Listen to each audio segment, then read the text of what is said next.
I'd say 70%, maybe 80% of the town, of everyone in that town, Sandy Hook, Newtown, Connecticut, their mortgage on their home was paid off on December 25th of 2013. Or I'm sorry, 2012. And so people ask, well, how could such a grand conspiracy be orchestrated and organized? And how do you get everyone to go along with it? Well, this is a good example of how you could get everyone to go along with it is you bribe them. You pay them off, and this is what's happened there. And so I'll provide a link to that video, but go take a look at it. More evidence about it is that if you look at the official Social Security records, no one died. No one was registered as dead, according to the Social Security. And so that mass shooting never happened. There was no open casket. Okay?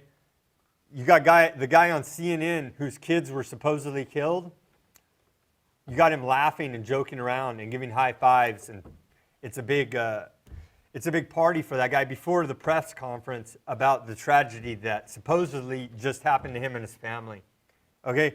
And that's just scratching the surface of evidence that Sandy Hook shooting was staged by the government. Yeah, if you watch the footage, just general footage from actual mainstream news networks, if you watch the footage, it just looks so odd, like almost like a movie set. It's absurd. And it looks like there's just people walking around. I mean, how are there hundreds of people just there, and you see some police cars and one ambulance. One ambulance.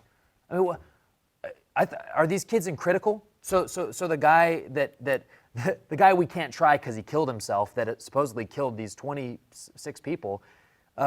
Apparently there was just they were talking about this on the radio, 100% kill rate. So he was able to kill every single person. No one got out alive, just injured. I mean, so he just killed everyone.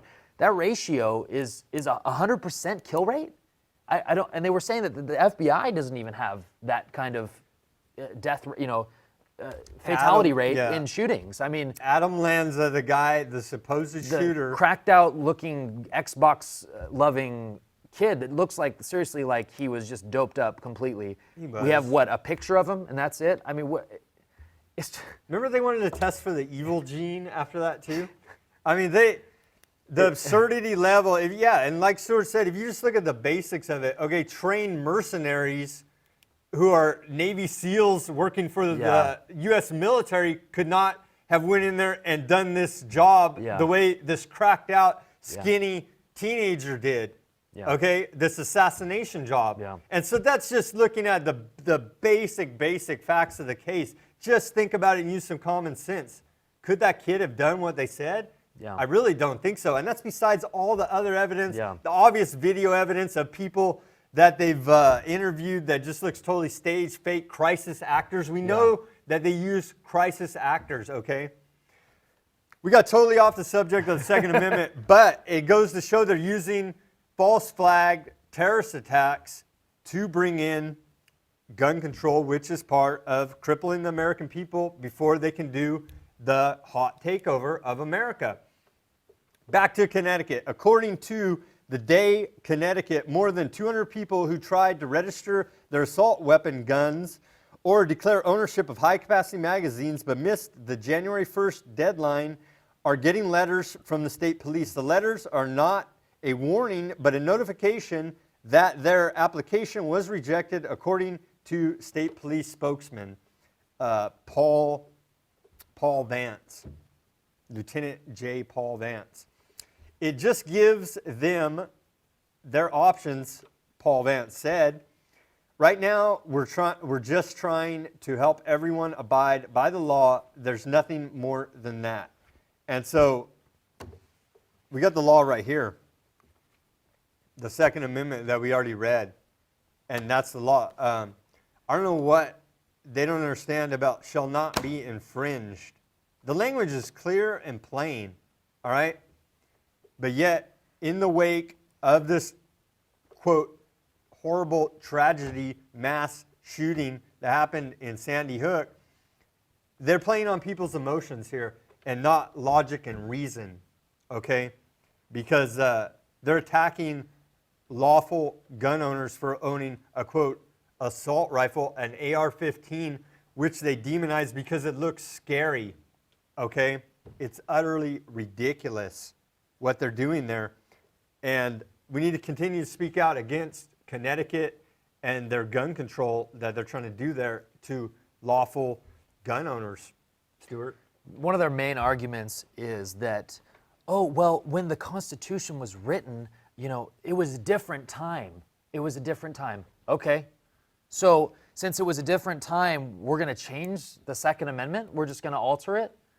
No. And when you hear a lot of like people talk about national security and, you know, the threat of terrorism, they think that the Fourth Amendment should be altered as well, just because we live in a different time. That's not the case.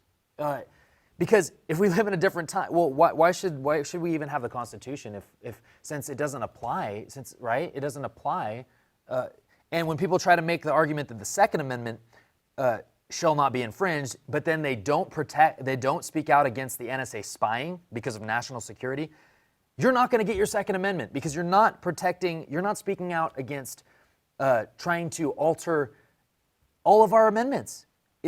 And that's what they use. They say it's a different time, and like Piers Morgan would always tweet, back to this red coat, oh my goodness, he's still on the air, barely, hanging on, but he says on his Twitter account, you know, back in 1776, they had muskets, not AR-15s.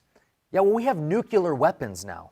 So, and I'm not saying that I should have a bomb, but, you know, authoritarian governments have nuclear weapons and, you know, lasers. I mean, they're coming out. I mean, they have ridiculous weapons they could just wipe out as many people as they want, and they have done it before.